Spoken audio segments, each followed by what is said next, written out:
I have so many questions, right? Yeah. But let me pick one more thing which you mentioned is I think late impact is fine, but security is also a concern, right? I think Correct. In the food supply chain. Yes. So at the moment, especially in UAE, there is a huge focus from the government on food tech, food security. Let's have fun with you a bit, right? Okay. What is the biggest challenge being a supply chain leader? Just one. Who is the biggest roadblocker in the task you want to do? Like, not a person, I'm talking in terms of function. Your boss give you $1 million and say, Marsel, it's all yours, spend it. What is the first thing you want to do? I get $1 million. Yes. This video is brought to you by us, SCMDOJO. We provide awesome courses, guides, best practices for supply chain community. Hi folks, welcome to one more episode of the Supply Chain Show. In this show, we try to bring one of the fantastic leaders and also innovators in the industry. Today, I have such one of the young fellows here. Marsel, good to have you. My pleasure. Good. So Marsel is basically one of the, let's call it, shining stars, emerging stars in the Middle East and Africa region. You have been nominated as one of the recent Young Talent of the Year by SIPS, right? And I got the Supply Chain Award from Procurement Success. Here you go. Yeah. He's a business graduate. He's been practicing supply chain for the last 8 years. And Marsel and his team is one of the biggest customers for SCMDOJO. They just sign up for us for SCMDOJO for business. But most importantly, Marsel is famous as cost killer, and he has been transforming the procurement function, not just from technology perspective, from people, process, and system perspective.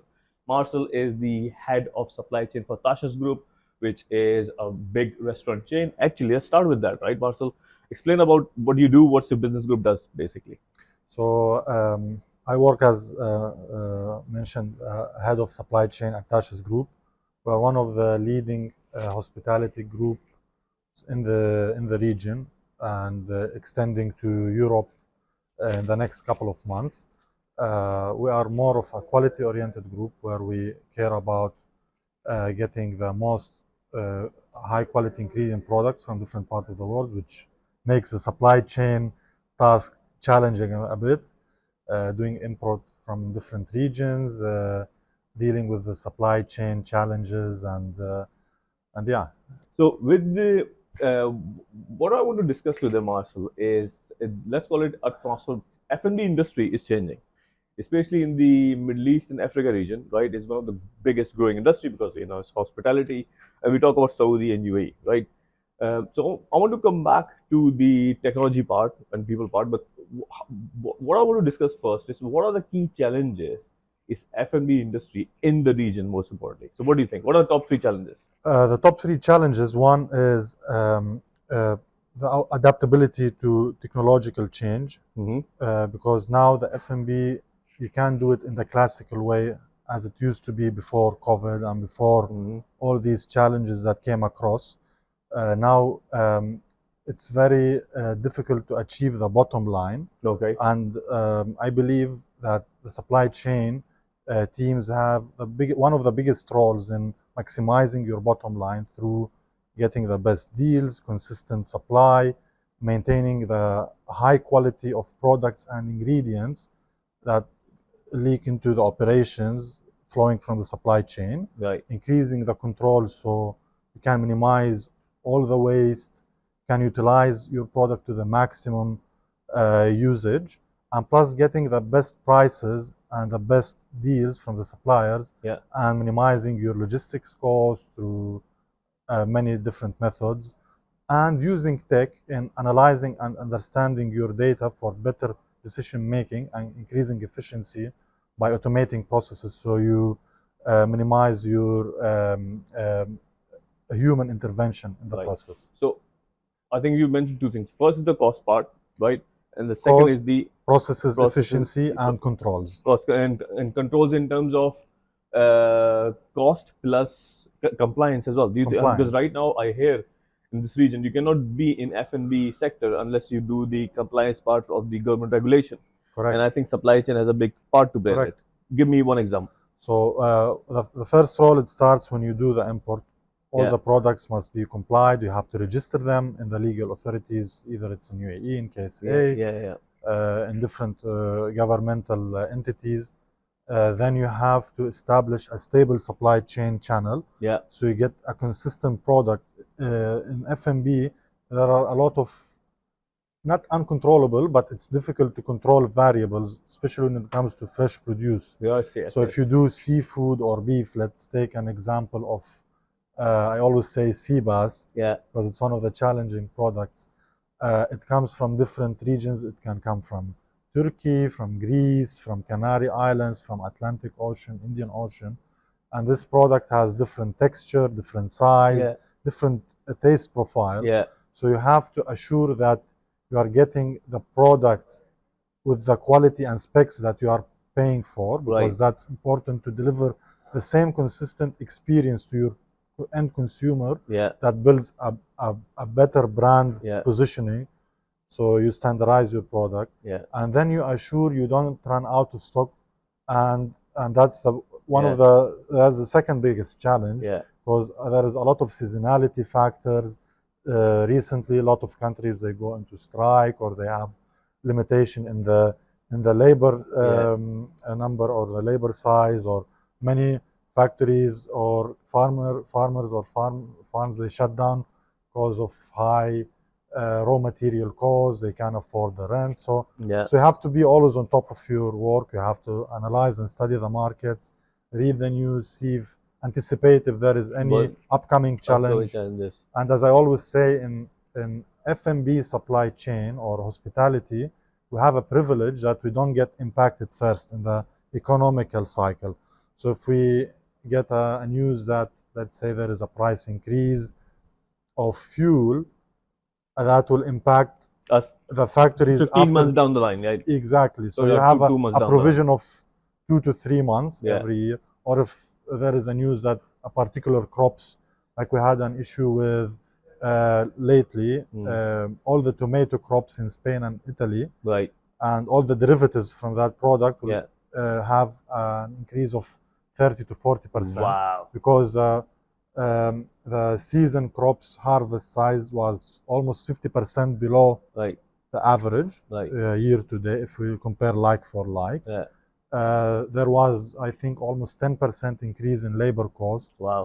Energy is a bit stabilized, but still there is the impact. So I mean, I have when so you many questions, right? yeah, But let me pick one more thing which you mentioned is I think late impact is fine, but security is also a concern, right? I think correct.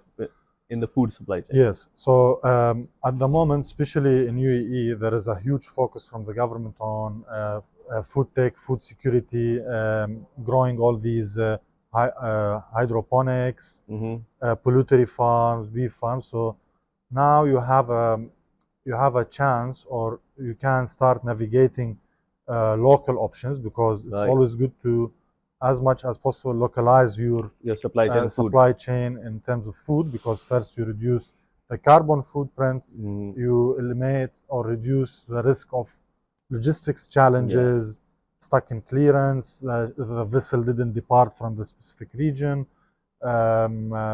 You can energy control prices, quality better. Most yes, importantly, you but make your supply chain more agile. That more agile. responsiveness goes Yes, faster. you can Reduce lead easily time. communicate with that, Yeah.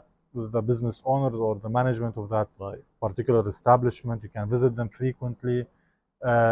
You can get fast deliveries, better payment terms, which eventually impacts the business. That shows your knowledge. So when you think of the challenges you explain, and you think about, you go to any fine dining restaurant and you try to order your fish or your Yeah. salad, and you would, and if you see the menus, they are pretty big, right? Starting from the starter to the main menu to the appetizers and all that.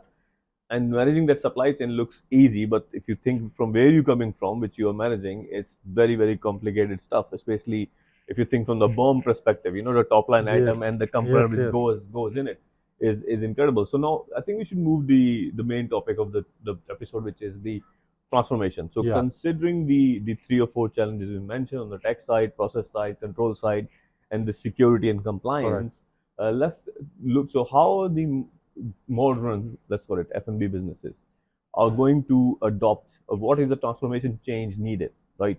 Or how you implement transformation, right, from all those 4 challenges. So you pick one where you want to start. So it starts always from people. People. That's important, because business is People first. all about people, so you have to hire the right team. You have to have a blend or hybrid of experienced people and new stars or newcomers from can find them in universities, from doing internships. These people, they bring you the innovation, the technology part, fresh ideas. You blend it together, you create the perfect combination in the department. Then you work on molding that team into the company vision and culture. And you invest a lot in training, especially in the initial phase. You provide them with the maximum knowledge, then practice everything learned. And once that's done, you build a resilient team, and you delegate the tasks after setting the KPIs and achieving them successfully. Then I think the technology and adapting the right platform, softwares, and technological tools in training and education, and then in processes automation and data analytics, where of course the technology part comes. Technology first, it helps you in automating your processes. So you always have to apply, as I say, 80-20 rule. You have to put your maximum focus on 80% of the benefit, with the 20% of the effort. Exactly. So that can be achieved in the F&B supply chain without technology, because you have to delegate the routine and robotic tasks like capturing invoices, POs, reports, and whatever to the technology.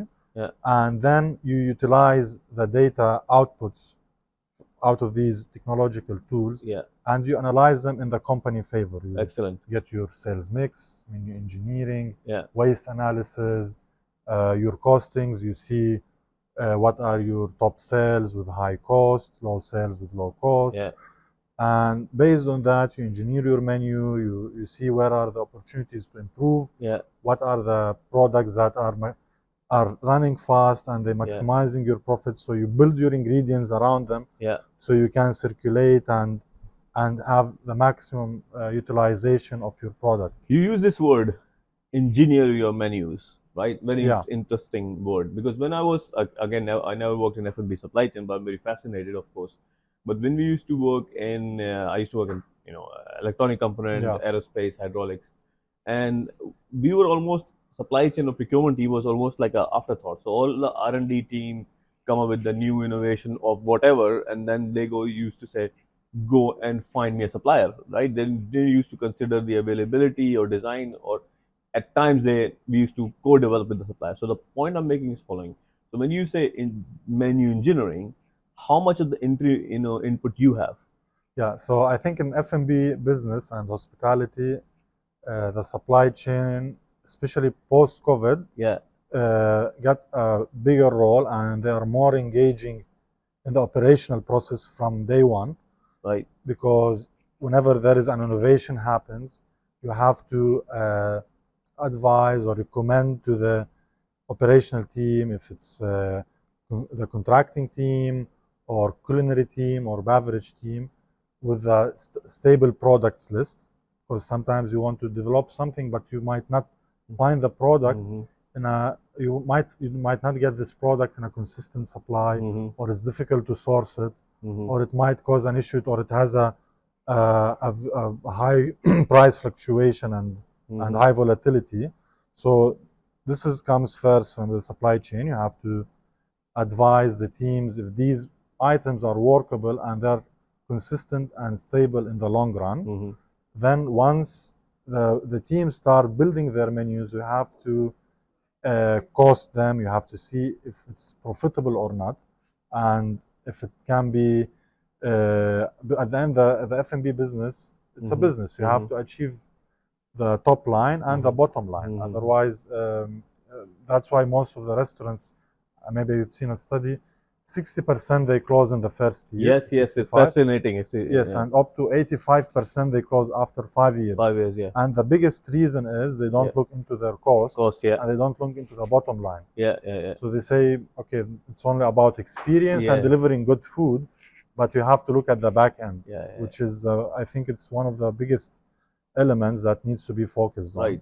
So again, I wouldn't thought the process, excellence is such an important factor in the F&B supply chain. So you've been, I think, one of those young fellows who always have been, a pro tech person, right? One of the challenge in implementing tech is the process standardization, Yeah, right? And I always say, if you cannot standardize, you cannot digitalize, right? correct. So, and you have done this part, and you Yeah, already, mentioned at the, mid part of your interview that, implementing the tech solution, automation, and the training people on that, right? So you can basically drive the efficiency and the effectiveness of implementation, right? So, how much buying in you get from your leadership team for this? Because one of the challenges for most people is to basically convince their senior leadership team, we want this tech to implement, we want to buy this software, or we want to automate that. uh, I think in the initial point, it's very difficult and challenging. Yeah. So at that stage, because if you don't know the thing, you don't know what it gets you. Yeah. And sometimes you put yourself in their shoes, and if they don't anticipate or think of any achievable results, they'll drop out the project. But Right. at the initial stage, you'll find a challenge and resistance. But at this stage, I would highly recommend to utilize your existing resources as much as possible, deliver some tangible results, Right. and then like in most of the cases, you'll get the support that you need, and take it gradually. Don't buy all the tech at one time. Yeah. Start, let's say, with your ordering platform, Yeah. then with inventory management, then with data Delivery analytics, then with ERP. Great. Yeah, you have to take it project by project. So the return on investments will be higher, and it will match out with the expense or the capital invested. And I would just repeat again what Marsel said, because he's absolutely right. If you try to write a full flash, I don't know, $100,000 of full tech, you're not going to get it. So go step by step. Yeah, embrace the change gradually. So go through, okay, I want to automate this part of my supply chain. Let's call it supplier management, right? And then go for analytics, inventory optimization, forecasting. Oh, you can do this one first. Show them the benefit to the business and the bottom line, right? And then gradually build the Correct. analytics. And now same thing with AI. People wants to buy the AI stuff, but no, it's show the benefit of what the tech you have first. Yeah. They do it. Now, so that's great. I would like to add, some people, they just follow the trend. Yeah. They buy all the tools, all the softwares, and then it's GIGO, garbage in, garbage out. They don't spend the right time, and they don't invest in optimizing their input and build a solid base. Sure. And then you don't get the desired output. And of course, that will cause frustration to the shareholders. And eventually you lose the trust and you lose the project. You're right. So you take it gradually, you build the base. And then we take it from there. Yes. Right. Now, so let's have a few other end parts of the thing. So I want to focus on people, right? And you are a big pro person, because we've been working together on this, developing the people, right? And so what's your approach towards that? So my approach, it's always, you have to invest a lot of time and efforts on your team, especially in the initial phase. You have to embrace the culture, you have to embrace your vision, and then engage them in it. They have always to be aware about all the decisions you want to take, your 6 months plan, 1 year plan, 5 years plan, and they must see what are the growth opportunities that they're gonna get during this journey, how that will impact on their career development and growth, and you have to empower them and support them and infuse them with all the knowledge and technical support, so they advance and they develop gradually, and they feel confident, and that there is always a next step coming that can impact their future in a better way. And that's it. You have to always be close to them, meet them frequently, address all the issues, especially in the initial stage. You have to be very close. You have to keep an open door culture. Any issue, any problem, even if it's a mistake, you don't get punished. You have only to address it to find the best resolution for it. And in this way, it grows and it builds a strong ribbon within the team. And you then, after that, you work as one machine towards your objective. So at this point, I was just say you have been using our SMDOJO business platform. You have been so kind to use it. Just I would like to share, your experience for a minute and a half. What do you think of the platform, and especially the benefit to your team? And I want to say one thing here. Marsel has been instrumental in basically designing our SMDOJO business because, as I said in my launch video, it was his idea to come up with some features and basically assigning the course and following it up. So thank you very much to Marcel for being such a great innovator and thinker, and we're lucky to have him, at least us, to have it. Thank you, You have Muddassir. used it, and so just share your experience. My sincere pleasure, and thank you for your initiative and building a first of ahead of steps innovative platform, because that was always a problem in procurement. You don't get the proper knowledge platform where you can empower your team, increase their skill set. It's all scattered information, internet here and there. You have to gather it, but this platform gave us an opportunity to have a structured, well-based platform where you get all the top industry leaders' insights, interactive video courses where you can assign to the teams from junior to advanced levels and pro levels through allocating the courses based on their current skill set. So first we do their evaluation and we see where they are standing at the moment. Then you assign the right courses to them. You set the timelines, and you can track their progresses. And you can then at the end you can run tests, demos, assignments, where you evaluate their output and performance and how what are the results that they got out of this course. And then you can import a lot of best practices where they can practice whatever they have learned, and eventually that returns to the company and to the department with very tangible and achievable results. So they bring up new ideas, they find ways to accomplish tasks in a better way, more cost-effective way, and it increases their speed, so they achieve the results in a better way. Yes, so the return is high, to be honest. They are motivated, they see that there is a value in staying in this company because they get interactive knowledge that keeps growing as long as they go on. Then that increases their achievement time for all the tasks that they get, and they bring up new ideas and they become more engaging and more loyal. So all in all, SCMDOJO is a good platform for the supply chain. Yes, correct? Yes, indeed. Thank you very much. Now, so now I have a last section of this interview. Let's call it quick fire. And I never told you I'm going to do quick fire, right? No. So yeah, so this is a surprise. Surprise. So let's have fun with you a bit, right? Okay. What is the biggest challenge being a supply chain leader? Just one. Your brain has to be everywhere. Everywhere, right? Everywhere. Yeah, you have to be master. Have to be finance. You have to be logistics, warehouse, inventory, shareholders' demands, suppliers.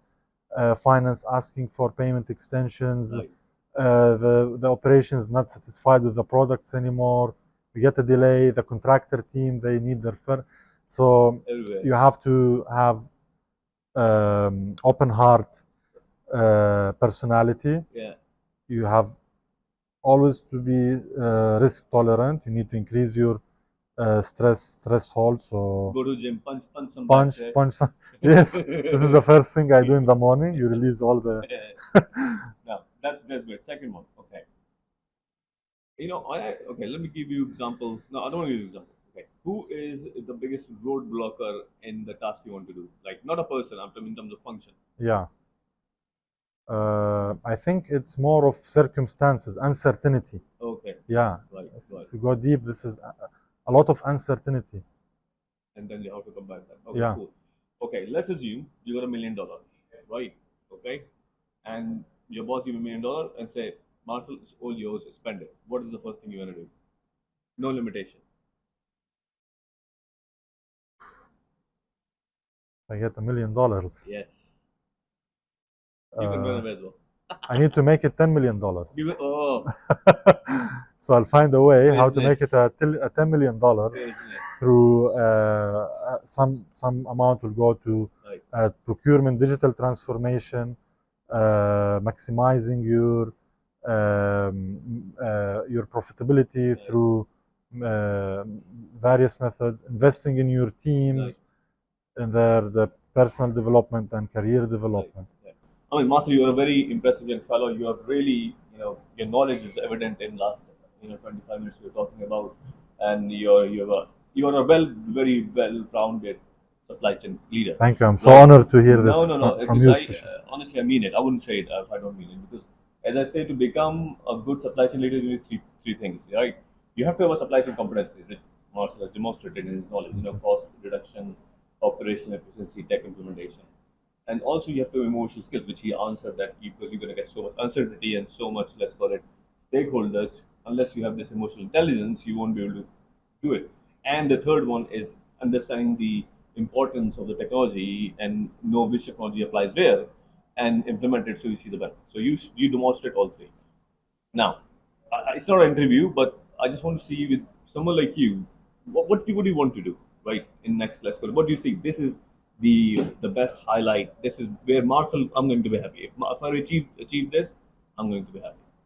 Not happy. Happiness Yeah. is like not happy. Is this satisfied with your career? I think it's more about embracing the change and spread the word that the supply chain leaders are one of the biggest um, uh, role modules in transforming the world into a better place. Yes.